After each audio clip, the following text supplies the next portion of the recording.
Hello friends, good morning. कैसे हो आप सभी? M2M क्लास में सभी का स्वागत है। दोस्तों, हम पढ़ रहे हैं आपके सामने इंडियन पॉलिटी। और जैसा कि आज इसकी ये चौथी क्लास है, 3 क्लासें इससे पहले हो चुकी हैं। अगर नहीं देखी हैं तो प्लेलिस्ट में जा कर के देख सकते हो।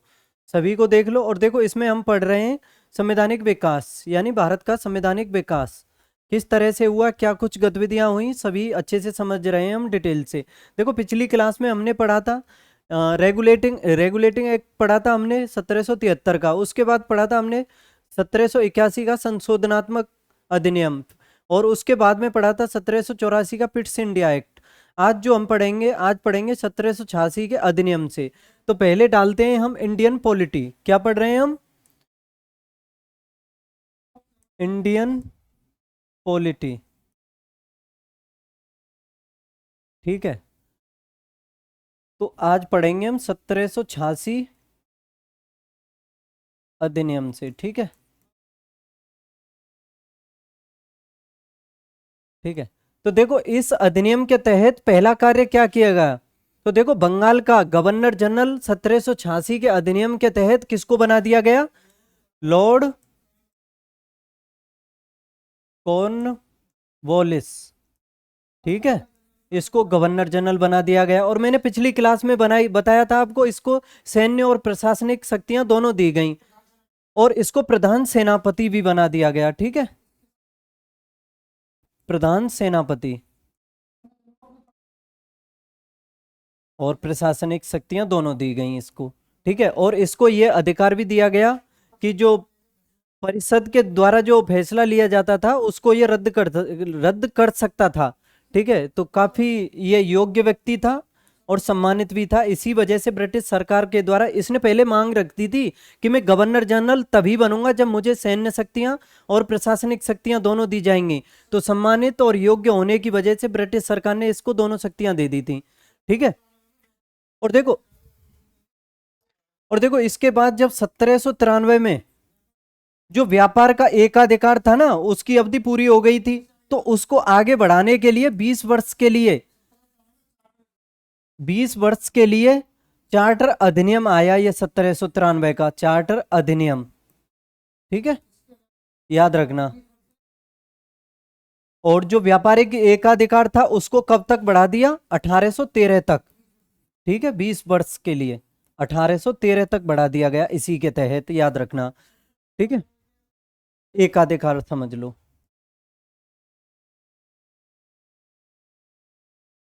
और देखो, इसी के तहत यह तय किया गया था कि जो बोर्ड ऑफ कंट्रोल है ना, बोर्ड ऑफ कंट्रोल के जो सदस्य थे ना, उसके जो वेतन भत्ते थे, वेतन भत्ते, ये पहले कहां से दिए जाते थे? ब्रिटेन से दिए जाते थे। लेकिन इसके तहत तय हो गया कि अब वो जो वेतन भत्ते हैं वो कहां से दिए जाएंगे? भारत से दिए जाएंगे। भारत से। ठीक है। और इसी के तहत क्या हुआ, जो कानून है ना, पहले वो लिखित नहीं थे, इसके तहत लिखित कानूनों की शुरुआत हुई थी। यानी समझ सकते हो, लिखित कानूनों की जो प्रशासन है, अब वो लिखित कानूनों के माध्यम से चलाया जाएगा। कानूनों की शुरुआत। और इसकी व्याख्या करने का अधिकार पता है किसको दिया गया? व्याख्या का अधिकार अधिकार याद रख लेना, ये दिया गया सर्वोच्च न्यायालय को। सर्वोच्च न्यायालय। ठीक है। यानी सुप्रीम कोर्ट, एससी कह सकते हो। ठीक है। आगे देखो। देखो, फिर इसके बाद महत्वपूर्ण कार्य देखना, इसमें कितना इंपॉर्टेंट है कॉर्नवालिस कि 21 अप्रैल 1793 को पता है क्या हुआ? बताओ। देखो, 21 अप्रैल 1793 को यह एग्जाम में काफी पूछा जाता है। तो इसके तहत हुआ था इंडियन सिविल सर्विस की शुरुआत हुई। ठीक है। या इसे क्या कह सकते हो? भारतीय नागरिक नागरिक सेवा कह सकते हो इसे, ठीक है। इसकी शुरुआत हुई थी और इसी वजह से कॉर्नवालिस को क्या कहा जाता है, सिविल सेवा का पिता यानी जनक कहा जाता है। इसका फादर यानी पिता कहा जाता है, इसी को याद रख लेना, या जनक कह सकते हो, एग्जाम में पूछा जा सकता है। और देखो 1793 में ही और दो कार्य और हुए थे, वो भी इंपॉर्टेंट है, याद रख लेना। एक तो राजस्व पुलिस और राजस्व बोर्ड की स्थापना हुई थी इसी के तहत। और राजस्व पुलिस और राजस्व बोर्ड, ठीक है। देखो याद रख लेना, ये सिंपल है कि राजस्व पुलिस, राजस्व बोर्ड और इंडियन सिविल सेवा तीनों की स्थापना कब हुई थी, 1793 में। यानी ईयर इंपोर्टेंट है इनके लिए, डेट अलग हो सकती है, लेकिन सिविल सेवा डे कब मनाया जाता है, 21 अप्रैल को मनाया जाता है, याद रखना। इस वजह से आप सिविल सेवा को इस वजह से याद कर सकते हो, लेकिन तीनों की जो सन है एक ही है, 1793 में, ठीक है। अब देखो फिर इसके ठीक वर्ष बाद 20 यानी एक सेकंड 20 वर्ष बाद 20 वर्ष बाद देखो, जैसे एक अधिकार की अवधि थी उसके बाद क्या भेजा गया, 20 वर्ष बाद, एक सेकंड 1813 का 1813 का चार्टर अधिनियम आया ये, और ये काफी इंपॉर्टेंट है, याद रखना।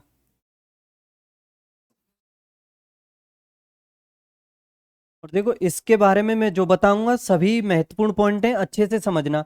एक तो जो ईसाई जो मिशनरियां थी उनका आगमन हुआ था, स्पेशली जो ईसाई धर्म था उसका प्रचार और प्रसार करने के लिए, यानी ईसाई,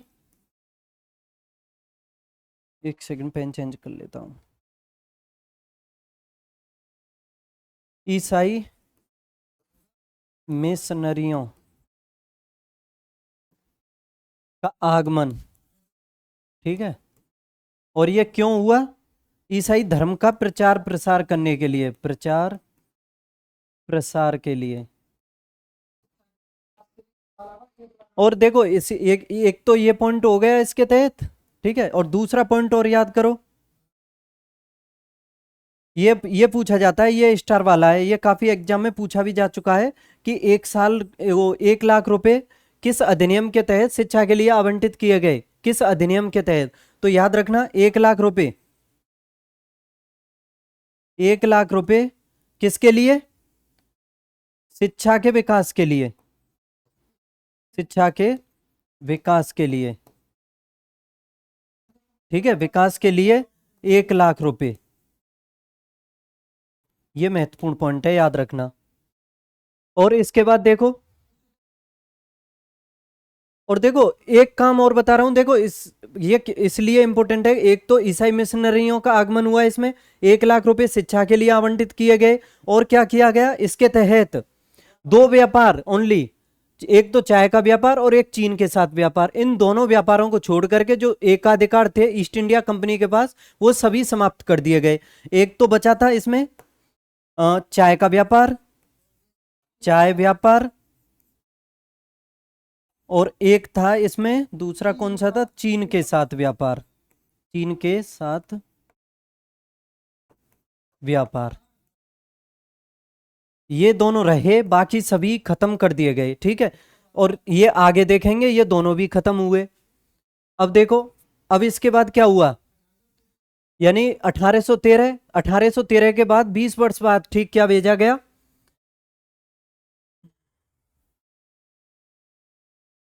इसके ठीक 20 वर्ष बाद भेजा गया, एक सेकंड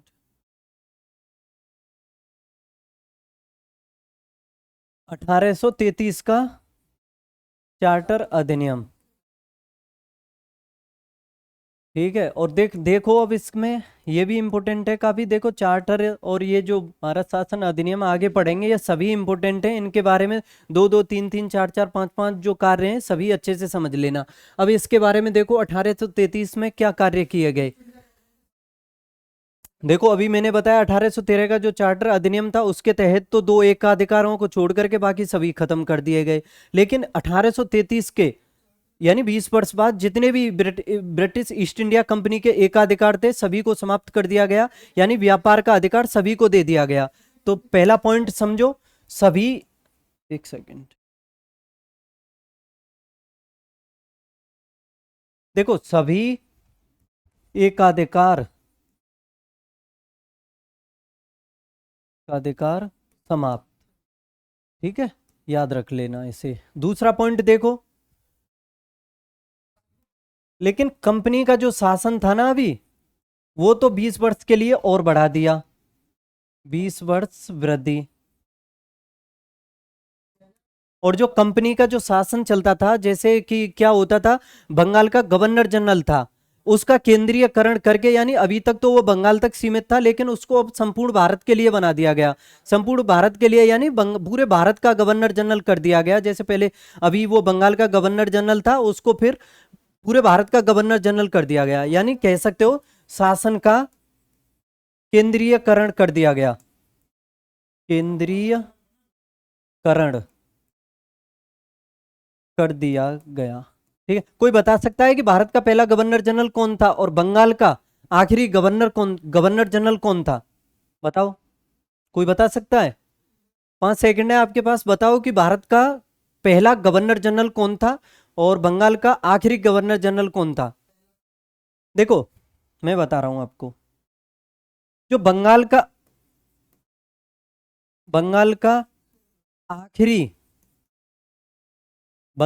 आखिरी गवर्नर जनरल ये था लॉर्ड विलियम बेंटिंग। ठीक है, ये आखिरी हो गया। और पहला भी पूछ सकते हैं आपसे कि पहला पहला गवर्नर जनरल बंगाल का कौन था? तो पहला था वॉरेन हेस्टिंग्स।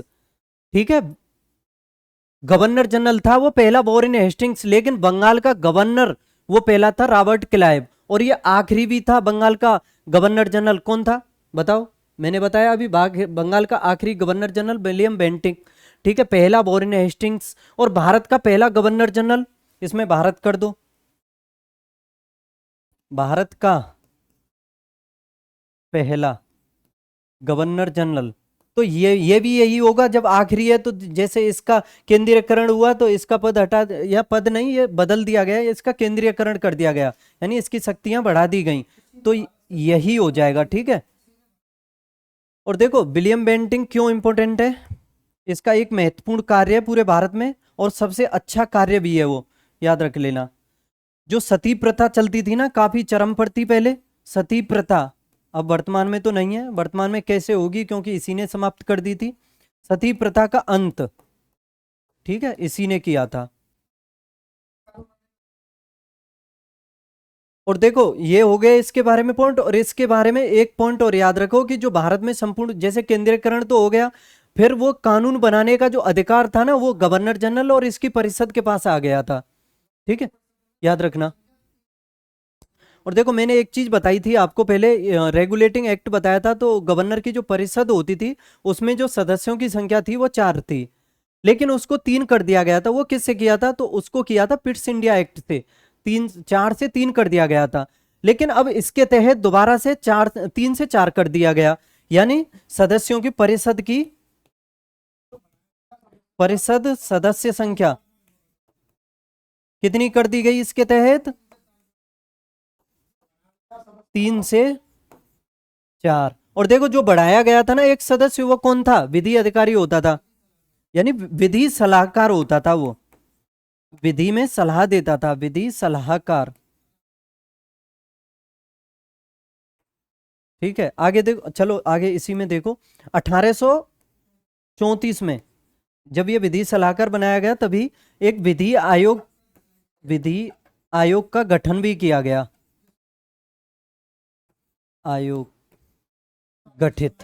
ठीक है, और इसमें सदस्य कितने थे? इसमें भी 4 थे, याद रखना। और इसका अध्यक्ष था लॉर्ड मैकाले, याद रख लेना।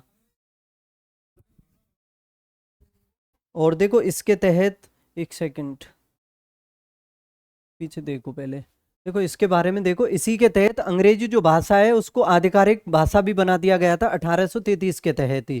ठीक है, और देखो ये हो गया 1833 के बारे में, स्क्रीनशॉट ले सकते हो, काफी इंपॉर्टेंट है ये दोनों।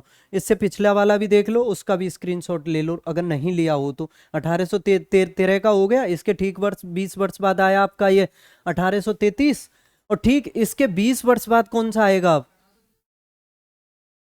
यानी लिख देता हूं, इसके ठीक 20 वर्ष बाद आया आपका 1853 का चार्टर एक्ट। और देखो इसको आते ही सबसे महत्वपूर्ण कार्य क्या हुआ, जो कंपनी के विधायी और जो प्रशासनिक कार्य थे ना, वो सभी अलग अलग कर दिए गए। यानी विधायी, एक सेकेंड,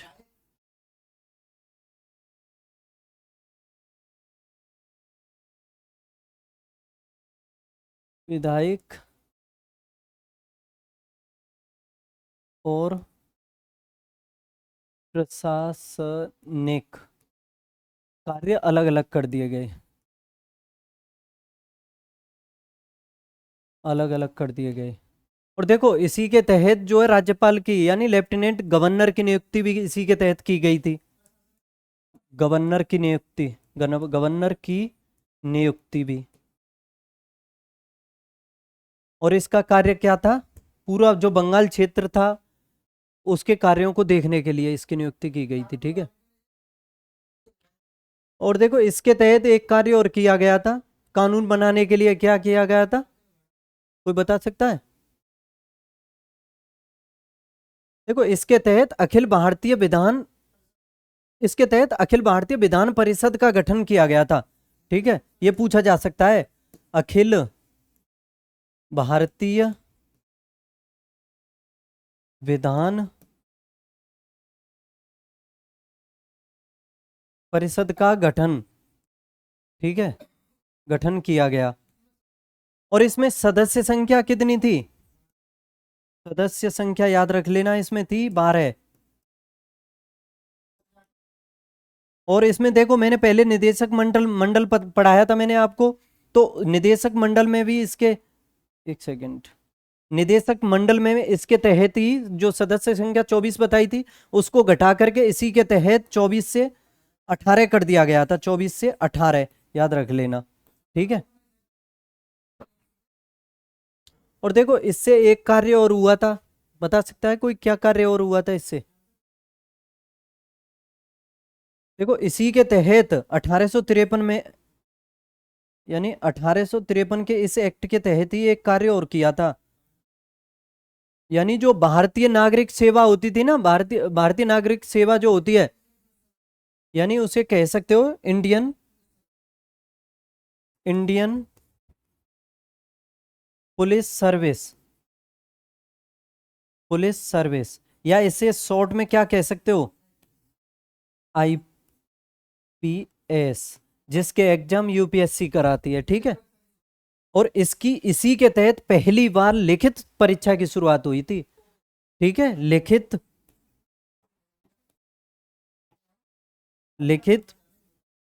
परीक्षा की शुरुआत हुई थी, शुरुआत। ठीक है, याद रख लेना, ये भी इम्पोर्टेंट है काफ़ी। तो इन सभी को अच्छे से समझ लेना दोस्तों। आज की क्लास में मैं इतना ही रख रहा हूँ। देखो इस तरह से ये आप देख पा रहे होंगे, कंपनी के अधीन जो शासन है यानी संवैधानिक विकास को हम 2 चरणों में पढ़ेंगे। एक बताया था मैंने आपको, कंपनी के अधीन शासन जो 1773 से 1857 तक चलेगा, वो हमने कंप्लीट पढ़ लिया है। इसके बाद हम पढ़ेंगे क्राउन के अधीन शासन। अगली क्लास में मैं कंप्लीट संवैधानिक विकास फिनिश कर दूंगा, वो पढ़ेंगे हम 1857 से लेकर के 1947 तक। ठीक है, इस तरह से संवैधानिक विकास कंप्लीट हो जाएगा, फिर आगे हम पॉलिटी में निरंतर चलते रहेंगे। और आप बताओ मुझे आज की क्लास कैसी लगी, क्या कुछ सीखने को मिला? राइटिंग का इशू था पिछली क्लासों में, आवाज़ का भी इशू था, उसमें भी सुधार किया है। अगर कोई और कमी हो आपके अनुसार तो कमेंट बॉक्स में बताइए। ठीक है, आगे अगली क्लास में मिलते हैं फिर। तब तक पढ़ते रहो, हंसते खेलते कूदते मुस्कुराते रहो। चैनल को सब्सक्राइब नहीं किया है तो चैनल को भी सब्सक्राइब कर लो, शेयर लाइक जो कुछ करना होता है सब कुछ कर दो। आगे मिलते हैं फिर कल, तब तक के लिए बाय।